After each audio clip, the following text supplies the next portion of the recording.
Bismillahirrahmanirrahim. Assalamu alaikum students. Welcome to the third lecture of organic chemistry. Today in this lecture we will discuss two electrophilic aromatic substitution reactions, halogenation and sulfonation of aromatic compounds. So first of all we will start with halogenation. Introduction of halo group in the aromatic compound is called halogenation of aromatic compounds. Now, it can be carried out by a variety of ways using different halogenating agents, which include free halogens, interhalogens, and hypohalous acid. Unlike nitration, जैसे कि कल हमने पिछले lecture में discuss किया कि usually nitration जो है वो नाइट्रेटिंग मिक्सचर के साथ, यानी mixture of concentrated sulphuric acid और कंसनट्रेटेड नाइट्रिक एसिड के साथ की जाती है। अदर नाइट्रेटिंग एजेंट्स भी हैं, कुछ साल्ट्स हैं जिनसे नाइट्रेशन हो जाती है, लेकिन यूजली जो है वो नाइट्रेटिंग मिक्सचर से नाइट्रेशन जो है वो कैरी आउट की जाती है। लेकिन हैलोजिनेशन जो है, इसके लिए जो हैलोजिनेटिंग एजेंट्स हैं वो ये तीन हैं जो कि फ्रीक्वेंटली तीनों जो हैं वो यूज़ किए जाते हैं। फर्स्ट, जैसा कि ये लिस्ट में बताया गया। तो first of all we will discuss free halogens, halogenation with free halogens. Free halogens are the halogen molecules like chlorine and bromine are not strong electrophiles. Electrophile दो तरह के होते हैं, पॉजिटिवली चार्ज आयंस और neutral electrophiles. Positively charge ions जो होते हैं वो स्ट्रॉन्ग इलेक्ट्रोफाइल होते हैं, और जो न्यूट्रल मॉलिक्यूल होते हैं वो वीक इलेक्ट्रोफाइल होते हैं।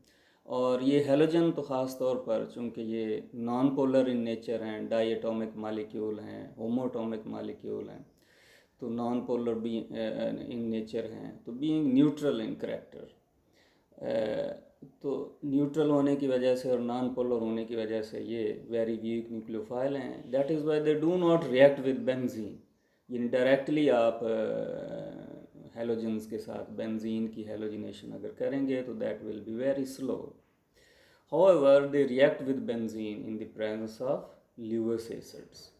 अब अगर आप क्लोरीनेशन करना चाहते हैं फॉर एग्जांपल, तो आपको ये फेरिक क्लोराइड जो है ल्यूअस एसिड कैटलिस्ट जो है वो यूज़ करना पड़ेगा। और अगर आप ब्रोमिनेशन करना चाहते हैं तो कॉरस्पॉन्डिंग फेरिक ब्रोमाइड या एलुमिनियम ब्रोमाइड जो है वो भी यूज़ कर सकते हैं।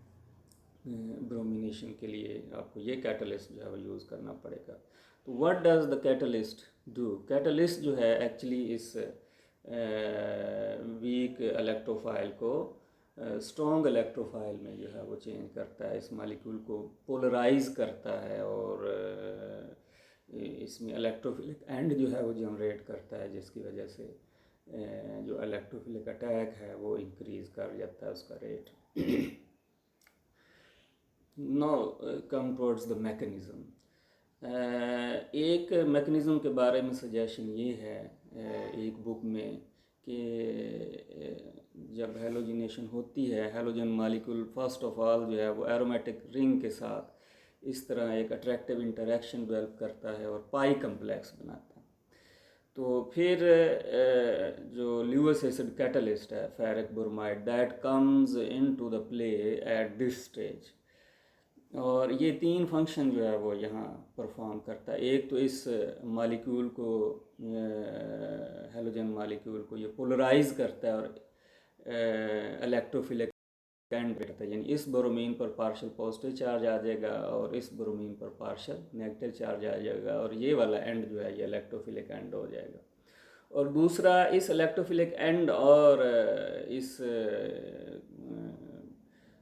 रिंग के दरमियान ये सिग्मा बॉन्ड जो है फॉर्मेशन को फैसिलिटेट करता है। और तीसरा, इसमें से ये हैलोजन बॉन्ड को ब्रेक करके इसमें से ब्रोमाइड आयन को एक्सेप्ट कर लेता है, क्योंकि ये ल्यूअस एसिड है और ल्यूअस एसिड वो होता है जो किसी को इलेक्ट्रॉन पेयर को जो है वो एक्सेप्ट कर सके। तो इन this way, with the help of this ferric bromide Lewis acid catalyst pi complex is converted into the sigma complex, और फिर इस सिग्मा कम्प्लेक्स में से ये हाइड्रोजन आयन का लॉस होता है with the help of this ion tetrabromophyrate ion which act as a base and accepts this hydrogen ion and form the final product. An other mechanism was suggested as follows. एक और book में जो है इसको कुछ इस तरह mechanism को डिस्क्राइब किया गया है कि जो फेरिक ब्रोमाइड कैटलिस्ट है यानी ल्यूइस एसिड कैटलिस्ट है, ये डायरेक्टली हेलोजन मॉलिक्यूल पर एक्ट करता है और उससे लोन पेयर जो है वो एक्सेप्ट करता है as it is Lewis acid and it is electron pair acceptor. तो ये लोन पेयर एक्सेप्ट करके तो इस तरह इस ब्रोमीन पर पॉजिटिव चार्ज आ जाता है और ये हैलोजन के दरमियान ये वाला जो कोवलेंट बॉन्ड है उसको ये वीकन कर देता है और इस तरह ये एक कम्प्लेक्स बन जाता है। ये कम्प्लेक्स जो है further it breaks down to give bromonium ion and tetrabromoferrate ion. तो नॉर्मली फिर इस यूजली जो है इस कम्प्लेक्स का आगे फिर ये एक पोलराइज्ड कम्प्लेक्स जो है वो बन गया है, तो इसका आगे बेंजीन रिंग पर ऐसे अटैक होता है और सिग्मा कम्प्लेक्स बनता है सिमिलरली, और फिर उस सिग्मा कम्प्लेक्स में से loss of hydrogen ion with the help of this tetrabromoferrate ion होता है। एक और अहम पॉइंट इसमें ये है कि ल्यूइस एसिड कैटलिस्ट की बजाय आप आयरन फिलिंग जो हैं can also be used as a catalyst in place of ferric bromide in the bromination। और इसमें एक्चुअली होता ये है कि जो आयरन फिलिंग्स हैं वो हैलोजन मॉलिक्यूल्स के साथ एट फर्स्ट रिएक्ट करके वो फेरिक ब्रोमाइड यानी ल्यूइस एसिड कैटलिस्ट में चेंज हो जाते हैं और फिर ये एज ए कैटलिस्ट अपना रोल प्ले करता है। अब अगला इसमें अहम पॉइंट ये है कि अगर आप highly activated aromatic compound use करेंगे तो they do not require any Lewis acid catalyst, यानी without the presence of catalyst आप एक्टिवेटेड एरोमेटिक कंपाउंड की हेलोजिनेशन कर सकते हैं। फॉर एग्जांपल फिनोल और एनोलिन जो हैं they undergo bromination with bromine water simply in the absence of any Lewis acid catalyst, क्योंकि जो कंपाउंड हैं वो एक्टिवेटेड हैं, इनमें जो रिंग है वो ये इलेक्ट्रॉन डोनेटिंग ग्रुप लगे हुए हैं और जिसकी वजह से रिंग पर इलेक्ट्रॉन डेंसिटी जो है वो ज़्यादा है, तो इसलिए they readily attack on these halogen molecules and do not require any presence of catalyst. तो जब आप फिनोल की ब्रोमिनेशन करते हैं तो इस तरह ये 2,4,6 ट्राई ब्रोमोफिनोल जो है वो बनता है और एनालिन की इसी तरह ब्रोमिनेशन या क्लोरिनेशन करने से 2,4,6 ट्राई क्लोरो एनालिन जो है वो प्रोडक्ट होती है। तो ये जो रिएक्शन है इनकी इम्पोर्टेंस और सिग्निफिकेंस ये है कि they are used for identification of these compounds, यानी आप फिनोल्स की आइडेंटिफिकेशन के लिए और प्राइमरी एरोमेटिक अमाइन की आइडेंटिफिकेशन के लिए ये रिएक्शन यूज़ करते हैं, क्योंकि इनमें जो ये प्रोडक्ट्स हैं usually they are white crystalline precipitates. तो formation of these white crystalline precipitates indicate and identifies the presence of these compounds. Next halogenation जो है फ्री हेलोजेंस के साथ अगर आप करते हैं तो फ्री हेलोजेंस जो हैं वो 4 हैं, फ्लोरीन, क्लोरीन, ब्रोमीन और आयोडीन। तो इनका ऑर्डर ऑफ रिएक्टिविटी जो है ये आपके सामने है, जो शो कर रहा है कि फ्लोरीन जो है इसमें दी मोस्ट रिएक्टिव है और आयोडीन जो है लीस्ट रिएक्टिव है। तो लिहाजा हेलोजिनेशन जो है usually carried out with chlorine and bromine, यानी अगर क्लोरीन के साथ रिएक्शन करेंगे तो क्लोरीनेशन कहलाएगा, ब्रोमीन के साथ रिएक्शन करेंगे तो ब्रोमिनेशन कहलाएगा। तो क्लोरीनेशन और ब्रोमिनेशन जो है ये यूजली कैरी आउट की जाती है। तो फ्लोरीनेशन के साथ प्रॉब्लम ये है कि fluorination with fluorine is too much vigorous to be of any preparative value. यानी रिएक्शन जो है इतना विगरस है, इतना वायलेंट, एक्सप्लोसिव और हाईली एक्सोथर्मिक रिएक्शन होता है कि इसकी कोई सिंथेटिक इम्पोर्टेंस जो है वो नहीं रहती. उसकी रीज़न ये है because it results into the break down of the molecule being attack.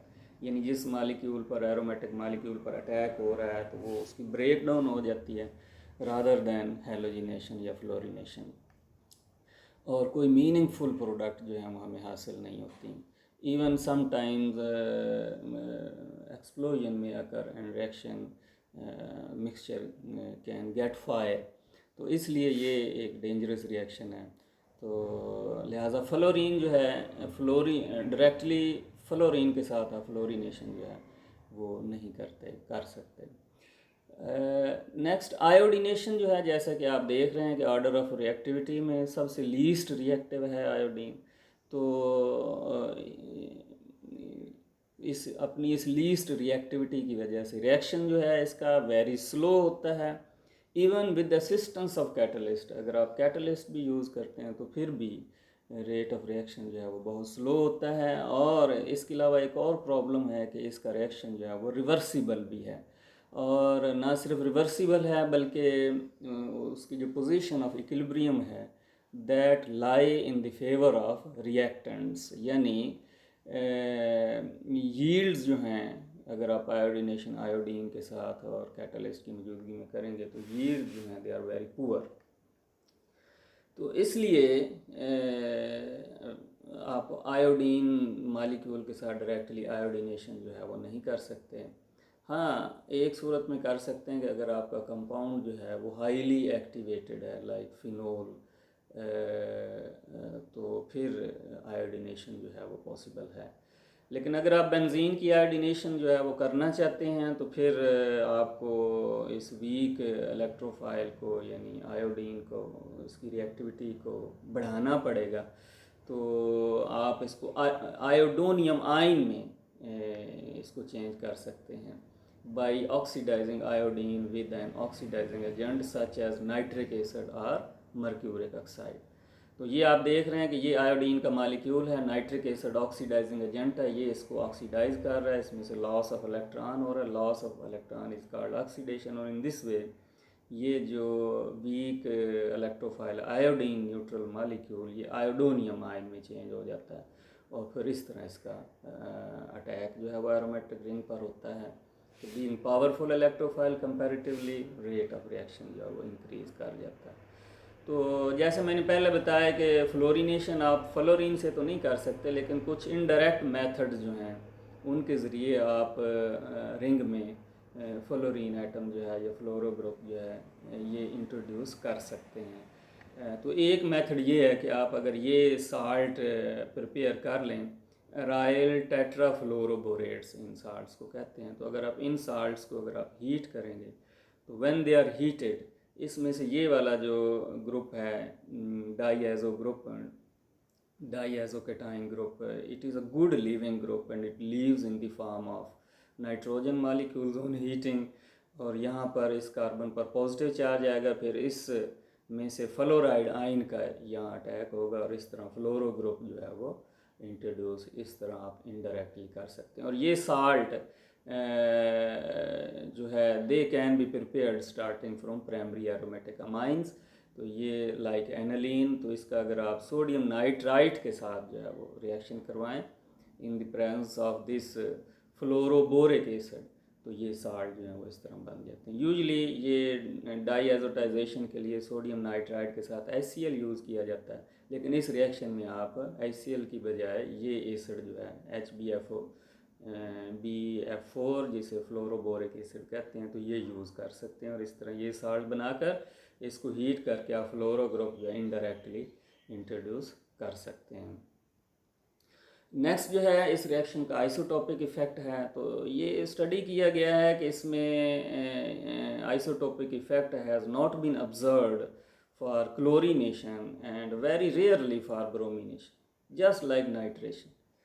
तो नाइट्रेशन रिएक्शन में जैसे कि वो आइसोटोपिक इफ़ेक्ट शो नहीं करता, क्योंकि फर्स्ट स्टेप जो है वो स्लो होता है और सेकंड स्टेप जिसमें कार्बन हाइड्रोजन बॉन्ड ब्रेक होता है वो फास्ट होता है। तो कार्बन हाइड्रोजन बॉन्ड जो है चूँकि रेट डिटर्मिनिंग स्टेप में ब्रेक नहीं हो रहा, तो ये रेशो जो है KH और KD यानी अनड्यूटरेटेड सबस्ट्रेट का रेट और ड्यूटरेटेड सबस्ट्रेट का रेट जो है वो बराबर होता है, यानी कोई रेट स्लो नहीं होता in case of deuterated substrate, क्योंकि कार्बन हाइड्रोजन बॉन्ड जो है वो रेट डिटर्मिनिंग स्टेप में ब्रेक नहीं हो रहा, यानी reaction simply follows arenium ion mechanism. But when iodine reacts with activated aromatic compounds like phenol, kinetic isotopic effect have been found. Chlorination और ब्रोमिनेशन में तो आइसोटोपिक इफेक्ट जो है वो नहीं है, लेकिन आयोडीनेशन में ये आइसोटोपिक इफेक्ट जो है ये स्टडी किया गया है। फॉर एग्जांपल ये फिनोल की जब आयोडीनेशन करते हैं तो फर्स्ट स्टेप जो है फॉर्मेशन ऑफ सिग्मा कम्प्लेक्स, ये रिवर्सिबल स्टेप हो जाता है, और ना सिर्फ रिवर्सिबल होता है बल्कि इसमें K-1 जो है that becomes very very large as compare to K2। तो एज ए रिज़ल्ट जो है K-1 चूँकि बहुत लार्ज हो जाता है, तो ओवरऑल इस फर्स्ट स्टेप का रेट जो है वो स्लो फास्ट हो जाता है, और सेकंड स्टेप जो है ये आप देख रहे हैं कि ये स्लो हो जाता है और रेट डिटर्मिनिंग स्टेप हो जाता है। तो अब ये कार्बन हाइड्रोजन बॉन्ड ये देखें ये जो ब्रेक हो रहा है, तो ये इस रेट डिटर्मिनिंग स्टेप में ब्रेक हो रहा है। तो that is why this reaction start showing primary isotopic effect. तो इसकी KH और KD की रेशो जो है it is greater than 1 and it is equal to 4, यानी ये रेशो जो है अगर 1 से ज़्यादा हो तो इसका मतलब है ये रिएक्शन जो है वो आइसोटोपिक इफेक्ट जो है वो शो कर रहा है। अगला पॉइंट ये है कि आयोडीनेशन जो है आपको पता है कि स्लो होती है, लेकिन अगर आप इसको रेट को इंक्रीज़ करना चाहें तो iodination is usually assisted by the bases और the oxidizing agents. What do they do? They remove hydrogen iodide and shift the equilibrium towards right।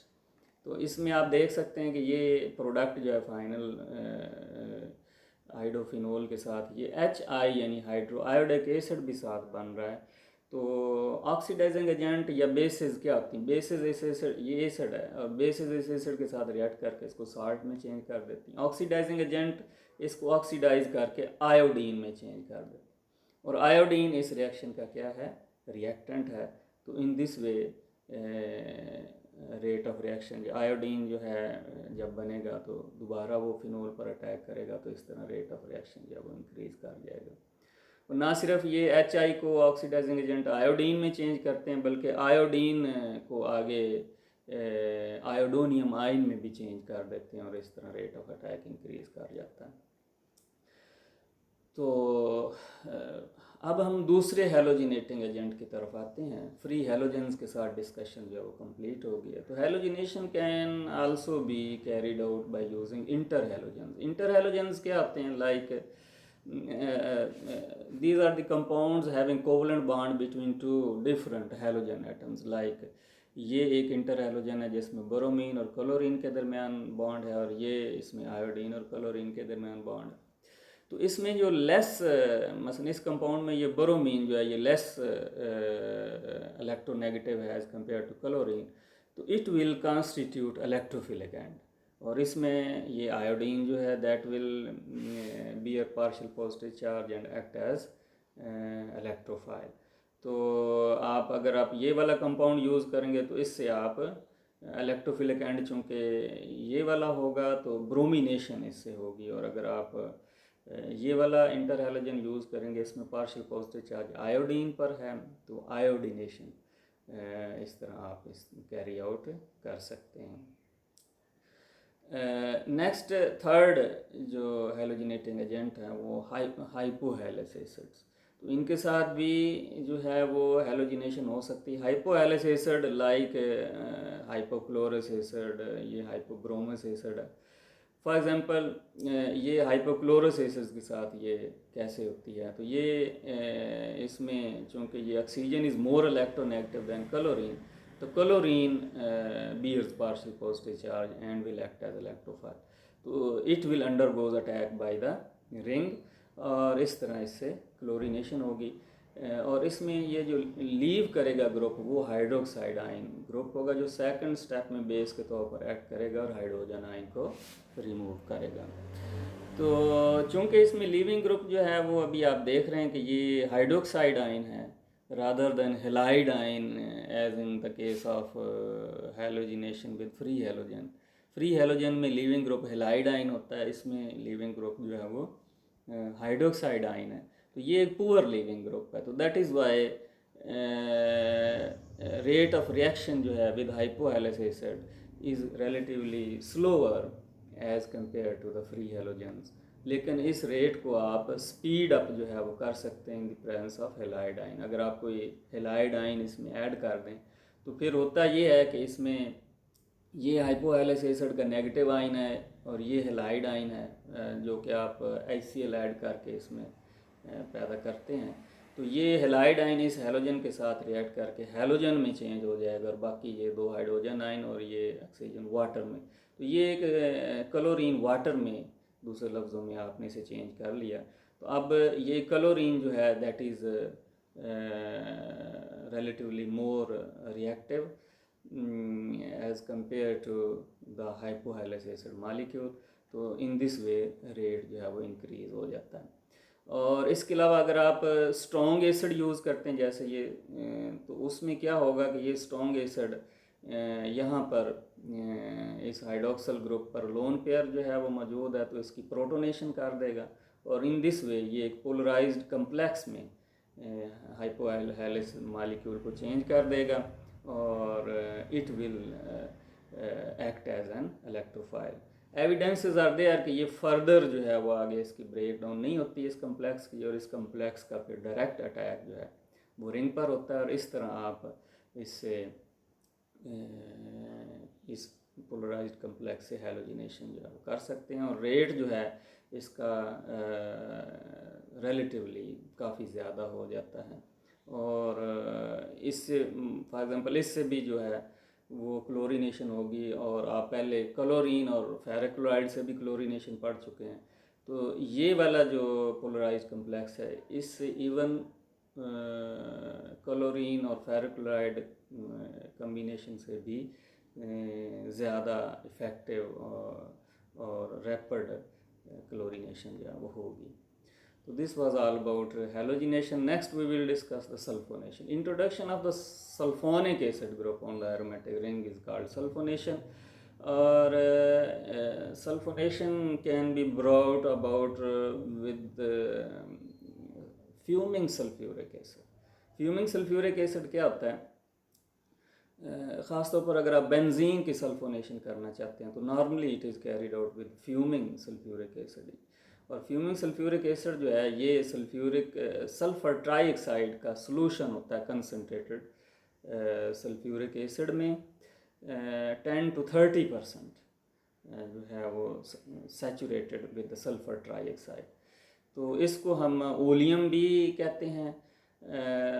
तो अगर आप simple aromatic compound like benzene की करना चाहते हैं जो कि इतना एक्टिवेटेड नहीं है तो आप ओलियम के ज़रिए प्रेफरेबली जो है वो करेंगे। लेकिन आप कंसनट्रेटेड नाइट्रिक एसिड के साथ containing 95% sulphuric acid and 5% water इसके साथ भी कर सकते हैं, लेकिन इसके लिए आपको कंपाउंड जो है वो हाईली एक्टिवेटेड एरोमेटिक कंपाउंड जो है वो चाहिए।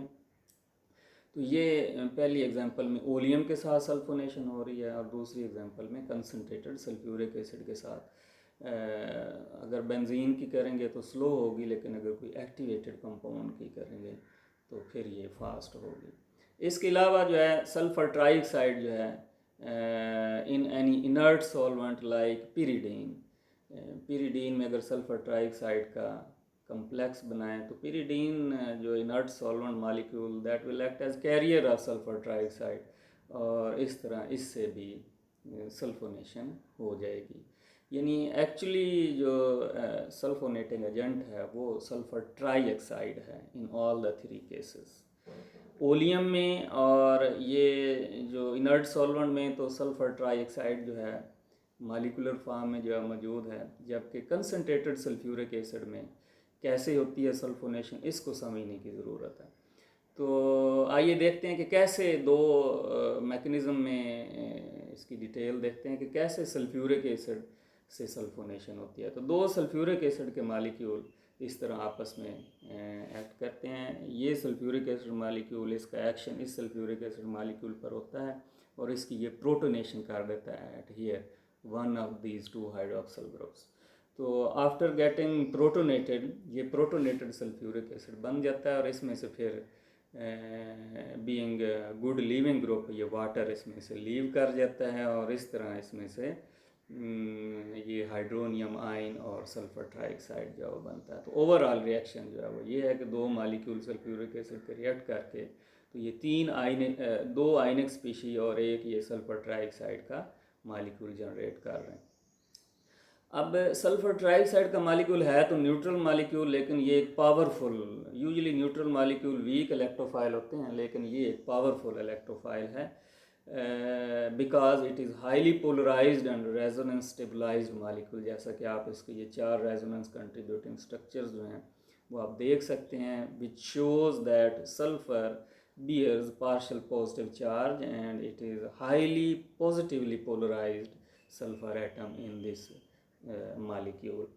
So being highly positively charged in character, it readily undergoes attack by the aromatic ring like benzene और in this way ये सिग्मा कम्प्लेक्स बनता है और फिर इसमें से लॉस ऑफ हाइड्रोजन आयन होता है और ये हाइड्रोजन आयन का जब लॉस होगा तो ये this will be accepted by this negative ion और इन दिस वे ये जो सल्फोनेट आयन है, सल्फाइट आयन है, ये सल्फोनिक एसिड ग्रुप में चेंज हो जाता है। तो आप देख सकते हैं कि इसमें जो फर्स्ट स्टेप है वो फास्ट है, यानी इसमें K-1 जो है that is very very large as compare to K2 और इस वजह से फर्स्ट स्टेप जो है वो फास्ट हो जाता है और सेकंड स्टेप स्लो हो जाता है। तो चूंकि इसमें भी कार्बन हाइड्रोजन बॉन्ड जो है वो स्लो रेट डिटर्मिनिंग स्टेप में ब्रेक हो रहा है लाइक आयोडीनेशन। तो like iodination sulphonation is also reversible and show the primary kinetic isotopic effect, जो कि ये इंडिकेट कर रहा है कि इसमें कार्बन हाइड्रोजन बॉन्ड जो है ब्रेकिंग जो हो रही है that is involve in the rate determining step और इसमें K-1 जो है that is very very large as compare to K2 just like iodination reaction. Next इसमें एक इम्पॉर्टेंट पहलू इस रिएक्शन का और इसकी एप्लीकेशन भी आप समझ लें इन सिंथेटिक केमिस्ट्री, वो ये है कि ये रिएक्शन जो है जैसा कि आप देख रहे हैं ये रिवर्सिबल है। आप ये देख सकते हैं कि ये सल्फोनेशन जो है ये थ्रू आउट द रिएक्शन ये रिवर्सिबल प्रोसेस है और reversible being reversible it means कि इसमें आप सल्फोनेशन भी कर सकते हैं, यानी सल्फोनिक एसिड ग्रुप रिंग में इंट्रोड्यूस भी कर सकते हैं और उसे सल्फोनिक एसिड ग्रुप को reversibly can be replaced by hydrogen on treating with sulphonic on treating the sulfonic acid with steam or heating with dilute sulfuric acid. Yani sulfonic acid group can easily be introduced and can easily be removed whenever required. Simply आपने करना क्या है कि आपने product sulphonic acid को steam के साथ heat कर देना है या फिर डाइल्यूट सल्फ्यूरिक एसिड के साथ आप उसे हीट करेंगे तो डीसल्फोनेशन हो जाएगी और ये डीसल्फोनेशन का मैकेनिज़्म होगा।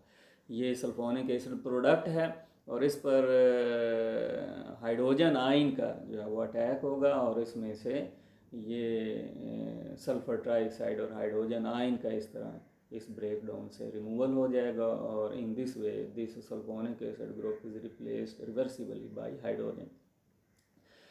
तो अब ये जो सल्फोनेशन और डीसल्फोनेशन है यानी रिवर्सिबिलिटी है इस रिएक्शन की,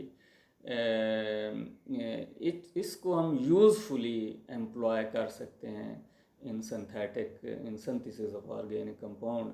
for example as sulphonation is reversible, sulphonic acid can be introduced to occupy a position on the ring to protect that position from the attack of another electrophile। यानी आप इसको protecting group के तौर पर usually synthetic chemistry में हमें ये required होता है कि किसी पोजीशन को हमने प्रोटेक्ट करना होता है, यानी उसको इलेक्ट्रोफिलिक अटैक से बचाना होता है, तो हम उस पर प्रोटेक्टिंग ग्रुप जो है वो इंट्रोड्यूस कर देते हैं। तो सल्फोनेशन में आप ये सल्फोनिक एसिड ग्रुप को प्रोटेक्टिंग ग्रुप के तौर पे यूज़ कर सकते हैं। और इसके अलावा sulphonation is also a useful way of directing the further substitution to a specific required position. यानी आप इसका, चूँकि ये एक मेटा डायरेक्टिंग ग्रुप है, इसकी मौजूदगी में जो है फर्दर अगर आप इलेक्ट्रोफिलिक सब्सटीट्यूशन करेंगे तो वो मेटा पोजीशन पर होंगी। Let us explain these two applications with the help of an example. For example हम ये एसिटाइनलाइड एक ये ऑर्गेनिक कंपाउंड है, इससे आर्थोनाइट्रोएनोलीन जो है वो अगर बनाना चाहते हैं तो पहले हम इसकी सल्फ्यूरिक एसिड के साथ, चूँकि ये एक एक्टिवेटेड एरोमेटिक कंपाउंड है, तो सिंपली सल्फ्यूरिक एसिड के साथ इसकी सल्फोनेशन होगी। लेकिन इसकी सल्फोनेशन जो है ऑलमोस्ट एक्सक्लूसिवली जो है वो पैरा पोजीशन पर होगी रादर देन आर्थो पोजीशन। हालांकि ये आर्थो पैरा डायरेक्टिंग ग्रुप है, लेकिन पैरा पोजीशन पर इसलिए होगी कि ortho being large in the size, ये एक बल्कि ग्रुप है, तो बल्कि ग्रुप्स जो हैं वो यूजली आर्थो पोजीशन पर स्टेरिक हिंड्रेंस काज करते हैं, और इसलिए ये पैरा पोजीशन पर सल्फोनेशन होगी।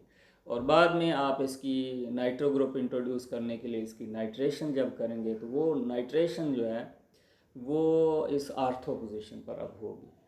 तो अब इसकी क्या वजह है कि ये आर्थो पोजीशन पर हो रही है? इसकी एक वजह ये है कि पैरा पोजीशन एक तो सल्फोनिक एसिड से ब्लॉक हो गई है, प्रोटेक्ट हो गया है, इस पर अब इलेक्ट्रोफिलिक अटैक नहीं हो सकता। तो अब नाइट्रो ग्रुप नाइट्रोनियम आइन जो होता है उसके लिए सिर्फ एक ही पोजीशन अवेलेबल है, और इस पोजीशन पर ये आर्थोपैरा डायरेक्टिंग ग्रुप है, ये भी उस इलेक्ट्रोफाइल को नाइट्रोनियम आइन को यहाँ डायरेक्ट करेगा आर्थो पोजीशन पर, और ये मेटा डायरेक्टिंग ग्रुप है, तो इसका डायरेक्टिव इन्फ्लुएंस भी अब हम यहाँ पर यूज़ कर रहे हैं कि ये पोजीशन इस ग्रुप के लिहाज से ये मेटा पोजीशन है। तो ये यानी बोथ दीज ग्रुप्स जो है दे यूज़ देयर डायरेक्टिव इन्फ्लुएंस और नाइट्रोनियम आइन को इस आर्थो पोजीशन पर डायरेक्ट करेंगे जो कि हमारी रिक्वायर्ड पोजीशन है। तो उसके बाद आप अब इस सल्फोनिक एसिड ग्रुप का जो है फंक्शन ख़त्म हो गया है, यानी हमने पोजीशन को प्रोटेक्ट भी कर लिया था और इसका डायरेक्टिव इन्फ्लुएंस भी यूज़ कर लिया। तो अब हम इसकी डीसल्फोनेशन जो है वो कर लेंगे। तो जैसा कि अभी हमने थोड़ी देर पहले पढ़ा है कि डीसल्फोनेशन जो डाइल्यूट सल्फ्यूरिक एसिड के साथ अगर आप हीट कर दें तो ये इसकी डीसल्फोनेशन हो जाएगी, और ये सल्फोनिक एसिड ग्रुप जो है ये रिमूव हो जाएगा। और ना सिर्फ सल्फोनिक एसिड ग्रुप रिमूव हो जाएगा बल्कि ये अमाइड लिंकेज जो इस एसिटामाइडो ग्रुप में है ये भी ब्रेक डाउन हो जाएगी, और ये एसिटामाइडो ग्रुप भी अमाइनो ग्रुप में चेंज हो जाएगा, और in this way we will get orthonitroaniline. और आखिर में जो है we will discuss the sulphonation of naphthalene. Naphthalene की हमने नाइट्रेशन भी डिस्कस की है, तो हम जानते हैं कि इसके जो इलेक्ट्रोफिलिक सब्सटीट्यूशन रिएक्शन चाहे नाइट्रेशन है या सल्फोनेशन है या कोई और, तो ये सिर्फ दो पोजीशन पर हो सकते हैं, वन पोजीशन पर और टू पोजीशन पर। तो सल्फोनेशन जब नेफ्थलीन की करते हैं विद कंसनट्रेटेड सल्फ्यूरिक एसिड, इसकी भी कंसनट्रेटेड सल्फ्यूरिक एसिड से हो जाएगी क्योंकि ये बेंजीन से ज़्यादा रिएक्टिव एरोमेटिक कंपाउंड है टुवर्ड्स इलेक्ट्रोफिलिक सब्स्टिट्यूशन रिएक्शन। तो सिंपली कंसनट्रेटेड सल्फ्यूरिक एसिड के साथ इसकी सल्फोनेशन हो जाएगी। अगर आप 80 डिग्री सेंटीग्रेड पर सल्फोनेशन इसकी करेंगे तो ये आप देख सकते हैं कि ऑलमोस्ट एक्सक्लूसिवली जो है वो 1 नेफ्थलीन सल्फोनिक एसिड जो है वो हमें हासिल होगी। लेकिन अगर इसी नेफ्थलीन की सल्फोनेशन जो है अगर आप 160 डिग्री सेंटीग्रेड पर, यानी इससे डबल टेम्परेचर है, इस पर अगर आप करेंगे तो ये जो 2 नेफ्थलीन सल्फोनिक एसिड जो है 2 पोजीशन पर सल्फोनेशन प्रेफरेबली जो है वो होगी। तो इसका मतलब ये हुआ कि एट लो टेम्परेचर जो है वो काइनेटिक कंट्रोल ऑपरेट कर रहा है। Kinetic control, what do I mean by kinetic control? Kinetic control means कि वो प्रोडक्ट जो है दो अल्टरनेटिव प्रोडक्ट में से वो ज़्यादा बन रही है जिसका रेट ऑफ फॉर्मेशन जो है वो ज़्यादा होता है, जो काइनेटिकली फेवर्ड प्रोडक्ट है। तो वन प्रोडक्ट का हमेशा रेट ऑफ फॉर्मेशन जो वो ज़्यादा होता है। कल भी हमने नाइट्रेशन ऑफ नेप्थलीन में भी ये पढ़ा है कि वन प्रोडक्ट क्यों ज़्यादा बनती है और उसका रेट ऑफ फॉर्मेशन क्यों ज़्यादा होता है। तो एट लो टेम्परेचर ये प्रोडक्ट जो है वो डोमिनेट करेगी और मेजर प्रोडक्ट के तौर पर हासिल होगी, जिसका जो काइनेटिकली फेवर्ड प्रोडक्ट है जिसका रेट ऑफ फॉर्मेशन ज़्यादा, यानी काइनेटिक कंट्रोल ऑपरेट करता है at lower temperature. But at this higher temperature no thermodynamic control will operate, यानी थर्मोडायनेमिकली मोर स्टेबल प्रोडक्ट जो है वो बनेगी। ये 2 नेफ्थलीन सल्फोनिक एसिड जो होती है ये थर्मोडायनेमिकली मोर स्टेबल प्रोडक्ट है, इसलिए कि इसमें स्टेरिक हिंड्रेंस जो है वो कम है। इसमें ये स्टेबल प्रोडक्ट रिलेटिवली इसलिए नहीं है कि ये 1 पोजीशन पर जो सल्फोनिक एसिड है जो कि एक बल्की ग्रुप है, इधर ये 8 पोजीशन पर, इस पोजीशन पर जो हाइड्रोजन है जो कि शो नहीं किया हुआ, इसके साथ इसका स्टेरिक हिंड्रेंस जो है वो प्रोड्यूस होती है, तो इसलिए ये लेस स्टेबल प्रोडक्ट है। तो at higher temperature as thermodynamic control operates, तो more stable, thermodynamically more stable product जो है वो डोमिनेट कर जाती है। तो अब ये हायर टेम्परेचर पर थर्मोडायनेमिक कंट्रोल ऑपरेट करता है, इसका एक सबूत ये भी है कि अगर आप प्योर 1 सब्सटीट्यूटेड प्रोडक्ट जो है यानी 1 नेफ्थलीन सल्फोनिक एसिड से शुरू करें और उसको 160 डिग्री सेंटीग्रेड पर हीट करें, तो we will get mixture of these 2 products, जिसमें वही मिक्सचर हमें हासिल होगा जिसमें 80% जो है वो ये 2 नेफ्थलीन सल्फोनिक एसिड होगा और 20% जो है वो 1 नेफ्थलीन सल्फोनिक एसिड होगा। और यही मिक्सचर जो है इक्विलिब्रियम मिक्सचर हम हासिल करेंगे अगर हम ये वाला प्योर 100% प्रोडक्ट से शुरू करें, यानी 2 प्रोडक्ट से शुरू करें और इसको अगर आप 160 डिग्री सेंटीग्रेड पर हीट करें तो इसका भी इंटर कन्वर्जन जो है वो 1 में हो जाएगा और सेम इक्विलिब्रियम मिक्सचर जो है 80-20% रेशो के साथ हमें हासिल होगा। तो इस तरह आप ये देख सकते हैं कि ये थर्मोडायनेमिक कंट्रोल ऑपरेट कर रहा है at 160 degree centigrade, and this was all about today's lecture. Thanks a lot.